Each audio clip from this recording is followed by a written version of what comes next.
All right, I wanted to address this comment because I'm seeing too many comments either like this, saying that, oh no, she wanted him to herself, or saying that she had postpartum depression. And I'm just wondering, where are y'all getting these details from? Because if you're watching the same trial I am, they haven't been able to prove any of that. In fact, the only person that ever said, oh, she wanted him to herself was the prosecution in opening statements. But as the trial has progressed, they have now presented proof that she, in fact, was trying to get the hell away from them, and they wouldn't let her leave. There is, first of all, a fourth wife that left in the middle of the night with her child to escape from him.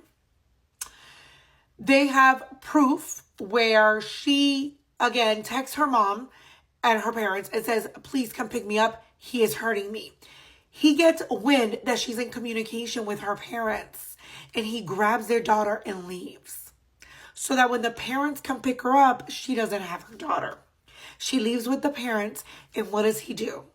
He torments her. He tells her, you need to come back. If you wanna see her again, you need to come back. Mind you, she's breastfeeding full time, exclusively. And there's text messages, Facebook messages of him pretty much taunting her, forcing her to return. And I'm going to post the video that she created on the day she was forced to return as record. And I'll post that in the next video when I provide the update from yesterday. Also, there is a whole incident where she ran out of the apartment they were in into a street screaming, somebody help me, call the police. There is witnesses that saw the husband and the husband's friend go to the street and drag her back in. She's screaming the entire time. A witness sees this, and that witness calls 911. And you know what happened when that witness called 911? Her husband hit her with the car, and Jason or Justin, that family friend, punched her and broke her eye socket. Yeah, he actually pleaded guilty to that. All that came out after this all transpired with the baby. So there have been zero facts presented in relation to her being so desperate to being the only wife that's why she did this. When in fact, there's proof upon proof of the fact that she wasn't allowed to come and go. And keep in mind, she got with him when she was 17. He was 38. Also, the fact that she begged for help. She was irritable. She was just begging for help. And that cult didn't believe in modern medicine. So what did they do? They gave her CBD. And that CBD made her actually much worse. So I don't know why I'm seeing all of these comments about her. Oh, she just wanted him to herself. I guarantee you she did not. She wanted the hell out of there. Oh my God, stop making excuses for postpartum depression. Who the hell says she got postpartum depression? Again, if y'all are watching the trial, y'all would be aware of this. So keep all of that in mind. Any type of misinformation that I see, I'm going to address it because I think it's really important to get all of the facts. Now, I'm not defending her at all, what she did to that baby. That baby was an innocent victim in all of this. But her state of mind is what is being taken into account. How did we get to that state of mind? So I'm going to post the video, second part of Investigator Cruz and the final investigator as well as we start day 4 of this trial. Talk to you soon.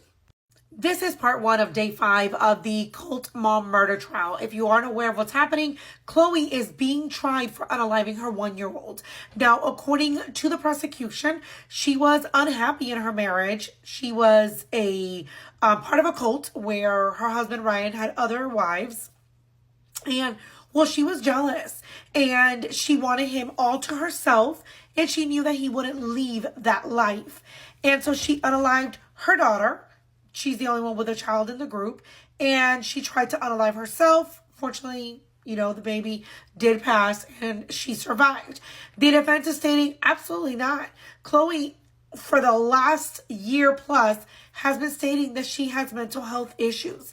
And her husband, who is the leader of the cult, made it very clear that she must stay pure since she was breastfeeding their daughter. And in fact, gave her CBD oil, which made it even worse, made her more irritable. She started having even more hallucinations. And on the day that this happened, December 8th, she essentially felt that there was no way out other than unaliving herself and her daughter.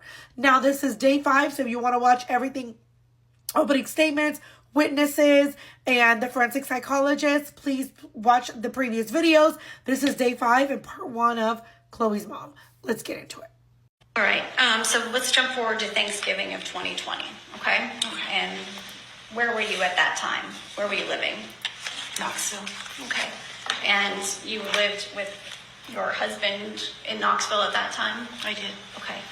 And tell us what happened on November 26th of 2020. Was that Thanksgiving Day? Yes, ma'am. I received some alarming texts from Chloe, which I woke my husband up and I said that we need to go to Asheville. Okay.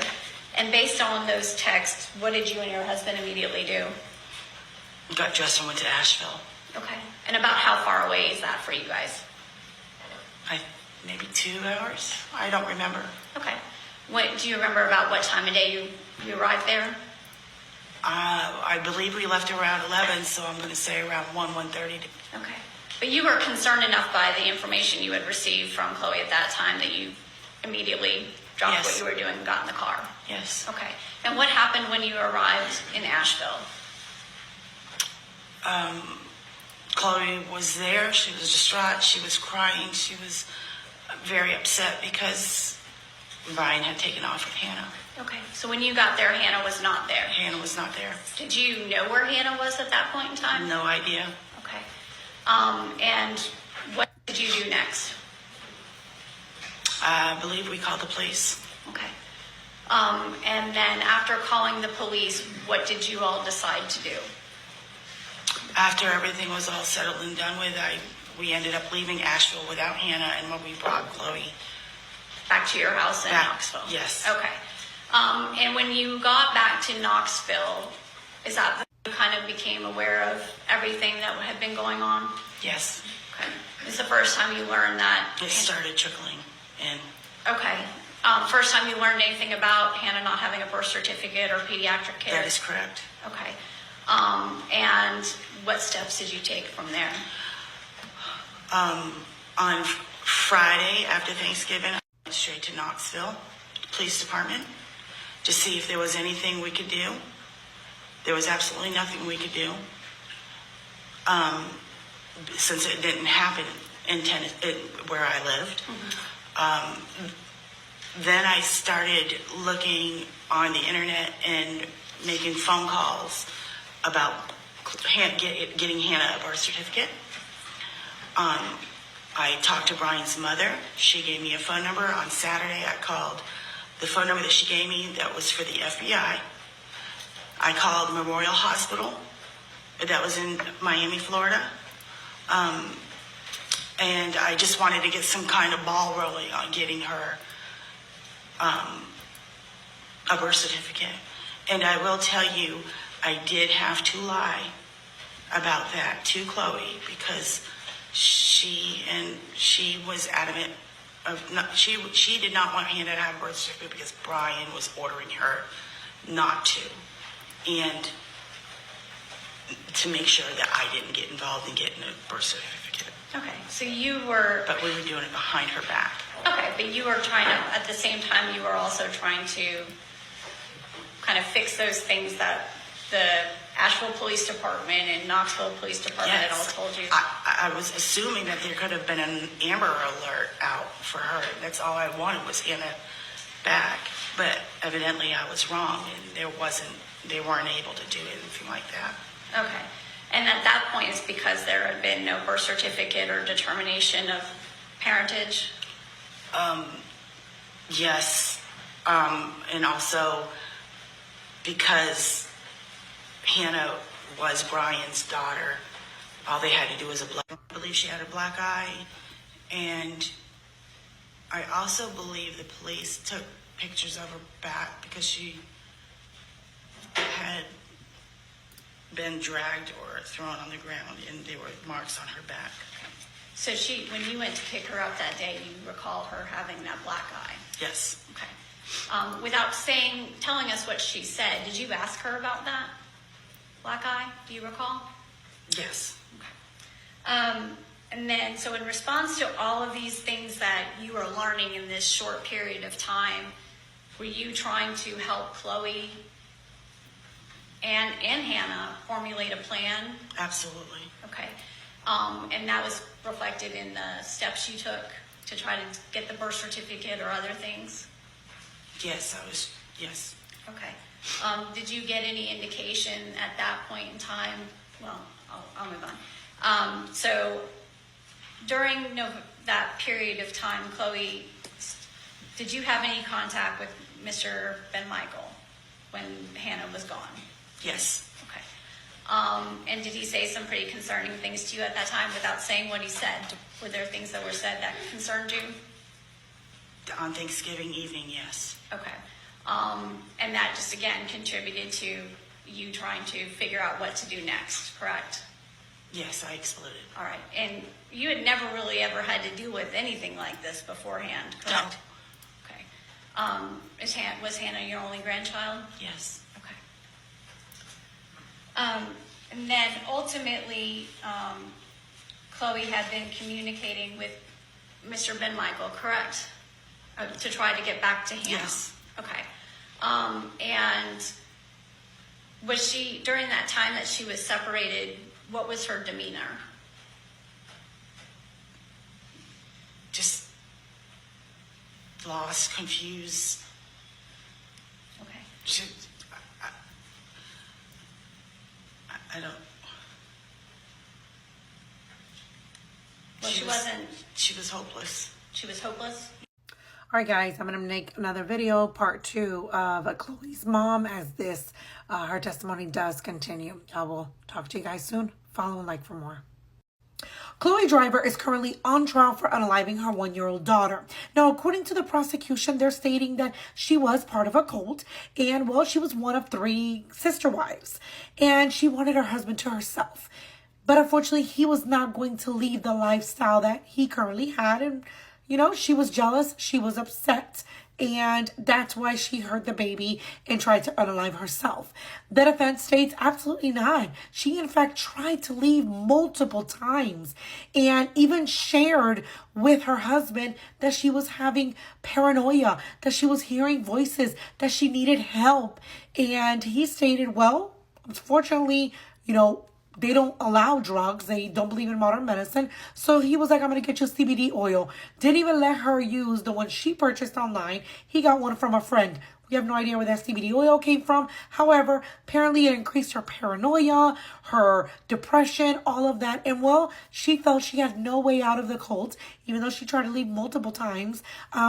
She had no way out other than unaliving her daughter and unaliving herself. She is claiming insanity. Now, this is part 2 of her mom's testimony. I do want to be clear on something. Number 1, her mom has no part in this. In other words, her mom has made it clear she has no desire to learn any facts about the case, anything what happened with the baby, none of that. She doesn't, you know, it's not going to change anything. She made it clear that she's just here for whatever the outcome may be, but that she wanted to share the experience that she had as her mother when they tried to help her leave one time, and just things that she saw in conversations that they had. So this is part 2. In 2020, I'm being forced to get into a truck with Benjamin Mikhail or Brian Joyce to see my daughter again, because he has kept her away from me. I do not know where she is, and he won't tell me anything. He's kept her with people that I don't really know well, and I don't know what's going on with her, and I'm being forced to get in the car and go with him to be able to see her. And I don't even know if I'm actually going straight to her, but I'm doing whatever I think I can to get to her. Her name is Hannah Nicole Driver. All right. And you're the one that took that video, correct? All right, tell us why you took that video.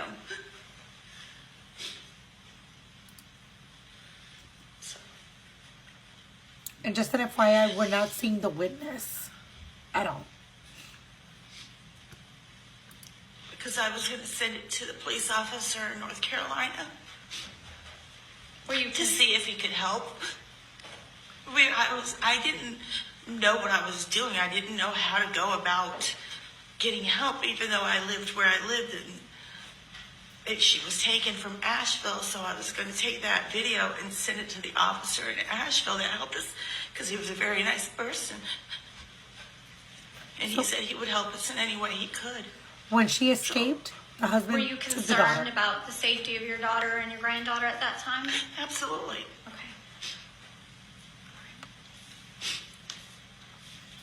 Ultimately, Chloe left your residence after being there a couple days, correct?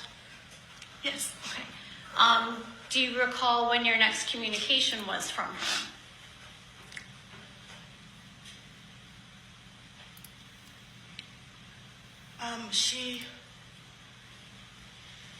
I don't know, all these time periods are getting messed up in my head. There was a time where she came back for a day or two, and then he, I guess, was somewhere in Knoxville, I don't know where. And I believe they picked her up to go back to Asheville to look at some property. Okay. What was her demeanor or when she was with you over Thanksgiving and the time thereafter? Can you describe like her affect or what you noticed about her? She was a mess because Hannah wasn't there, but she was relieved because she was at home. At least that's what I thought. That's what I saw. Did she appear tired or distressed or? So she always appeared tired. She always appeared hungry. Okay. And then you also, I think, indicated that she was acting kind of strangely in terms of mumbling or like. And I started noticing that in July when she was at my house for a couple of weeks. Okay. Did you see it again in November? Do you recall?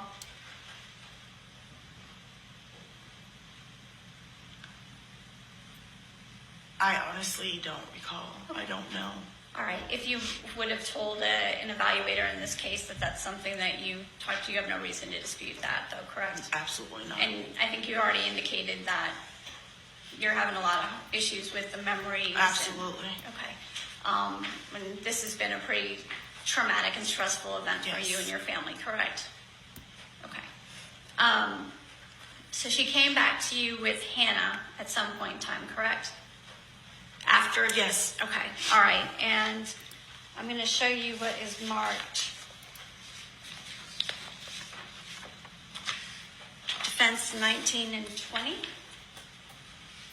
May I approach the witness? Yes.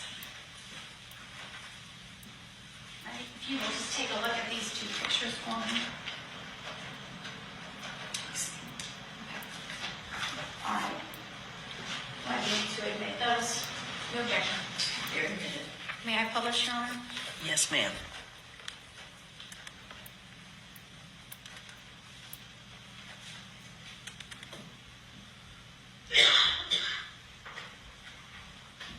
Okay. All right. So this is a picture that was. I'm trying. It's not my computer. Here we go. All right. These were pictures, and that's your residence there, correct? In the Yes. background? All right. Yes. And that this was in after Thanksgiving of 2020, correct? Do you recall? Yes. It was the beginning of December, I believe. Okay. And do you know who took these pictures? I did. You took those pictures? Okay. And that this is an accurate representation of what Chloe looked like Yes. at the end of November 2020? Okay. Looking back on these pictures, do they cause you some level of distress? Absolutely. Okay. Because I didn't see it at the time. All I saw was Hannah. I'm sorry.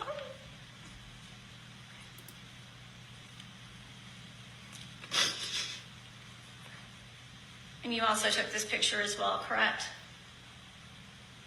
Yes. All right. What were you trying to do? What were you and your husband trying to do during this time after? Now, her mom goes on to state that what they were trying to do was to help her. They told her, please, if you stay, you can go back to school. We'll get you a car for you and for Hannah. And that she just was not going to stay. She made it clear to them that he would never allow her to be free and allow her to also take her daughter. She also talks about the fact that the time that she came to her house, which was the day before the incident happened, she did have a black eye and she had marks all on her back because she had been dragged. Now, she asked her about the black eye and she said, oh, I walked into a cabinet, and she was like, bull crap, that's not true. And then she looked at her and she said, well, I deserved it. So then the prosecution proceeds to cross-examine the mom and pretty much saying, even though she stated that she had been, she's unable to live her life without him, isn't it true that in the hospital, after your granddaughter's death, she was reaching out to him? Even in jail, after the child has now died, where he does not, he has no control over her. And the mom stated, yes, I heard that, and I made it clear to her that if that continued, that, we can't be in her life. But I do feel, according to the mom, she felt that he had such a strong hold on her that, or over her, that it just seemed like she just couldn't help herself. So next part is going to be that victim that we talked about that was attacked the second time she tried to escape. Talk to you soon. If you follow me, you know that we are on day 5 of the cult mom murder trial. This is Chloe Driver, and Chloe is actually on trial for unaliving her 1-year-old daughter. Now, according to the prosecution, yes, she was part of a cult. Yes, she was controlled. However, the reason she unalived her daughter and tried to unalive herself was because she no longer wanted to share her husband with the sister wives, and she felt there was no other way out. The defense is stating, well, yeah, she was part of a cult. She was told what to do, when to do it, was isolated. And she knew that she was having hallucinations. She shared that she was having paranoia, and that they made it very clear they don't believe in modern medicine, but they went ahead and got her some CBD oil that apparently made everything worse. She felt like she had no other way out. Now, in the course of the trial, we have talked about the multiple times that she attempted to leave. First time, she called her mom, tell her mom, he's hurting me, please come pick me up. The mom arrives, but guess what? That phone is monitored. Husband realized what she did, and what did he do? He took their daughter from her, a daughter that she breastfed full time. Mom, the parents didn't have a choice, but they took Chloe, and well, he kept messaging her and letting her know that if she didn't return to the cult, she unfortunately would never see her daughter again. Second time she tried to attempt to leave, she was dragged back. But this time we have a witness who unfortunately was attacked because she tried to help. Let's get into it. This is Sandra Torres' witness testimony. Tell us what you saw on November 25th of 2020. Well, I was driving down the road to go get some lunch, and I see these 2 guys chasing a young girl. So they were right in the middle of on the side of the road. I made a U-turn, came back. I wanted to see if she was okay because, she was running from them. And then they had got a hold of her and was dragging her back to the apartments that were right there. Okay, was this a pretty busy intersection? Area? It's a 2-lane, so it's very small. Okay. It's busy usually at first thing in the morning, afternoon, school time, and then in the evenings. But you were just driving down the road on your way to get lunch that day. Yep, I was just cutting down that little road to go over to the Biltmore area to get lunch. Okay. Is the young lady you saw running that day present, sitting over there? I believe so. I mean, it all happened so fast. Okay. And you said she was being chased by two men. Yes. Okay. And you remember what those men looked like, correct? Oh, yes. All right. Can you describe what they looked like? Well, one of them, in my opinion, looks like Marilyn Manson. Okay. And the Damn, other sis. one was just a tall, blonde-headed guy. I mean, Which one was chasing Miss Driver? both. Both of them. Yes. Do you recall which one actually physically grabbed her? Well, they both were like on the side of her, like bringing her back because I had pulled over into the apartments there, and she had both of them on the side. Based on what you had seen driving down the road, that created some level of concern for you, correct? Yeah, oh yes, because I made a U-turn. Okay, and then you came back and saw them struggling over her? Yes. Okay, and there was still traffic in the area, correct? Yes. All right, do you recall Miss Driver's appearance that day? Like, did you notice any emotions or anything that she was exhibiting? She was very upset. She was yelling at me to help her child, that these people were kidnapping her. And, that's why I stood and waited. And then I called the law, 911. Okay, so you called 911? Yes, I did. Okay, and you, I think you talked about where you moved your vehicle? Yeah, so where I was parked at, I had actually backed up because they were bringing her back towards the apartment. So I just parked in front of this row of cars, Okay. not knowing whose they were. I was just trying to, but I was still in my vehicle at that time. So. And you saw them struggling over her, correct? Yeah, both of them, yes, All right. struggling over her. And then she approached my vehicle and then backed up because they were bringing her back towards the apartment. So I just parked in front of this row of cars, Okay. not knowing whose they were. I was just trying to, but I was still in my vehicle at that time. So. And you saw them struggling over her, correct? Yeah, both of them, yes, All right. struggling over her. And then she approached my vehicle and then, what's his name, Benjamin? The dark-headed gentleman is the one that grabbed her again, Okay. right in front of she was standing at my doorway. Okay. And you recall her yelling certain things to you? Yeah, help me. They're trying to kidnap. They got my daughter. Okay. Don't leave me. Call my mom. Okay. Call my parents. And she tried to give me the phone number. Okay. And you recall that specifically? Yes. Okay. And what were Mr. Ben Michael and Mr. Spillers doing in response to that? Do you recall? Just they grabbed her and got her, trying to get her back in the house, and then she came back out of the house. Okay, so she got back out of the house. Yes. Okay, and then what did she do next? Come running back towards my vehicle. I had, like I said, called 911 already, and I was just waiting for the police to show up. Okay, and what did you do with your vehicle? It was still parked. Okay. In front of the apartment there, which, I mean, I didn't know that was the apartment she was going to go to, but I was just parked in front of someone's apartment and had vehicles blocked in. So you saw her being physically taken back into that apartment? Yes. Okay, I actually taken in there, and then Benjamin's the one that yelled and said she's having a panic attack. Did you believe that at that No, time? because I know people that have had panic attacks. She was yelling for help Okay. and to help her child. All right, so you had already called 911. Yes. And you were still waiting for them to come. Yes. All right, and then what happened after she came out of that So apartment? when she came out of the apartment, he come after her, Benjamin, or whatever his name is. So he came after her, grabbed her, and at that point was trying to put her into the vehicle, his vehicle, which I had blocked in, which I didn't know that. And she was fighting him off, yelling, screaming, fighting. And then here come another lady out of the house who had a baby.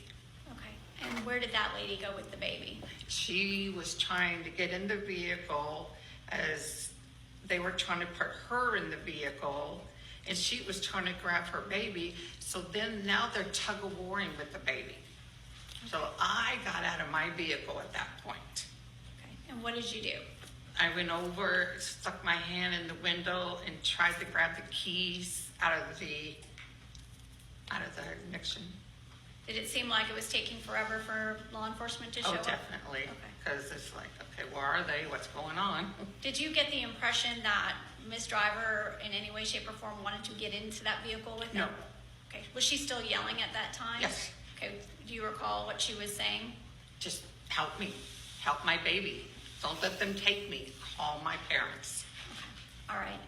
And so you tried to keep them from, well, your car had already blocked them in to a degree, correct? Yes. All right. And were you able to get those keys? No. Okay. And so what did Mr. Ben Michael do? They got her in the vehicle. The other lady got in the vehicle. And then he got in the he was in the driver's seat trying to maneuver the vehicle to get away. Okay. And what happened to you as a result of him trying to do that? So when he was trying to back up a little, back up, go, he ended up hitting me with his vehicle on my knee. Okay. And you were injured because of that? Or had I bruise? had a bruise and Okay. a cut. And then at that point, he had maneuvered the vehicle enough. He hit the car next to him, which was Peggy's car. All right, guys, stay tuned for part 2. This is just so horrible to listen to. Follow and like for more. I'm going to post part 2 shortly. Chloe Driver is currently on trial for unaliving her 1-year-old. According to the prosecution, she was part of a cult and she knew very well that, in this cult, they had multiple wives. But unfortunately, she wanted her husband all to herself in addition to their 1-year-old daughter. The defense is stating, no, she was part of a cult and she wasn't jealous. She was trying to escape. There had been multiple attempts of escaping. In addition to the fact that she alerted them of her mental health concerns. She was hearing voices. She was having more and more paranoia. They did not believe in modern medicine. They gave her some CBD. That paranoia got even worse. She ended up unaliving her 1-year-old daughter and trying to unalive herself. She survived. Unfortunately, the baby did not. However, we now have a witness. Again, this is day 5. This is going to be part 2 of this witness testimony that will talk about how she tried to help her escape.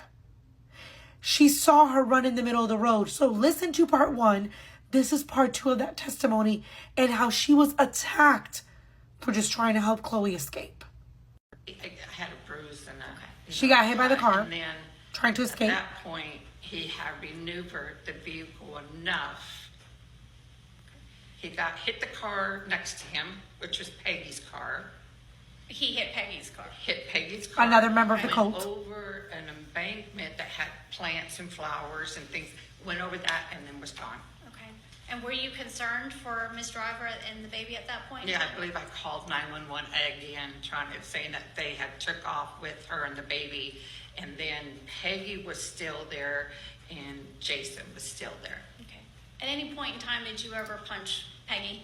No, she came around the vehicle and told me, "You don't know what you've done. You don't know what kind of trouble you've caused." And I was like, well, I didn't know what to say, but she was up in my face, like right here. I did push her back. Okay. But you never punched her Oh, or no. anything? Okay. No. Did you ever brandish a weapon? Who? You. Did you ever brandish a gun or a weapon at any Oh of them? no, I don't even believe in guns or no. A little white car there. Peggy had gotten in the car, and then Jason came around my vehicle yelling and screaming at me, and then boom, hit me right in the face. Okay. And Down I went. Okay. And what do you remember next? I don't know if I passed out or not. I think I was in shock. Just standing there. I think I was in so much shock. Okay. So I was just standing there still waiting for the the the police to show up. Okay. Damn. And that white car left. They both got in there and was gone. Okay, and by both you mean Mr. Spillers and And Peggy, yes. Okay, all right. So it's your testimony that Peggy got close enough to you and was yelling at you, accusing you of Yes. inserting yourself in someone else's business, I guess. She just said, you don't know what kind of trouble you've caused now, and I didn't know what you meant by that, but Okay. I don't.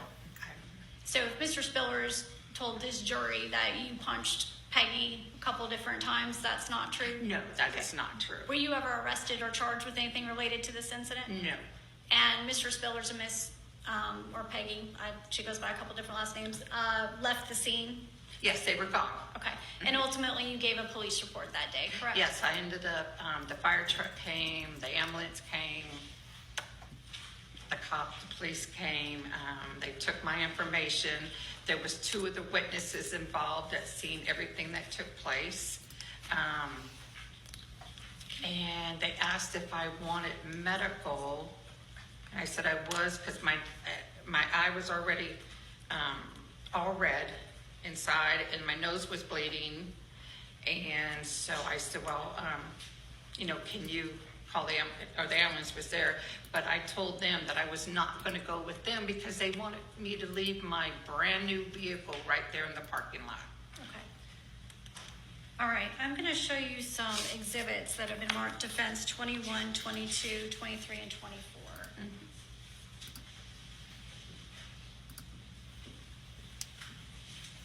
All right, so we're going to talk about that one. Okay, so can you identify what defense 21 is, please? Okay, so that is me right after, and I was sitting in my car, and that's when I was talking with the paramedics about what they wanted to do. But I was I just sat down back in my vehicle. Guys, this picture's from day one. Jason punched her and shattered apparently her socket. She talks about the fact, let's look at the second one real quick, actually. Second one, so this is the day after. This is how she was. And then later on, I think in the week. Like, this is insane. She talks about the fact that when the ambulance finally arrived, okay, they reviewed her and they wanted her to leave the car. She said, no, I'll take my car. She goes home and decides to go to an urgent care. When she goes to the urgent care, they're like, no, you need to go to the emergency room. When she goes to emergency room, that's when they realize that he actually had broken her eye socket or popped her eye socket. I don't know the correct terminology. She did not have to have any surgeries, thankfully, but it was a lot of trauma and recovery just dealing from this. Now, she was never arrested because she was not at fault at all. She had never laid her hands on anyone. What's interesting to me is that they arrested who assaulted her, but they didn't arrest Ryan, who was also involved in her kidnapping. So that's a little confusing to me. As I mentioned, this was part 2 and final part of her testimony. The prosecution, thankfully, did not decide to do a cross. I'm going to post next, which I believe is a psychologist that they have, that they interviewed. So I will keep you guys posted. If you want to see the first part of this testimony, please take the time to do so. This is insane. I mean, this woman was trying to escape. They dragged her back. Her mother confirmed that she had in her back all of the scraping from being dragged. So there's proof she tried to get away. Talk to you soon.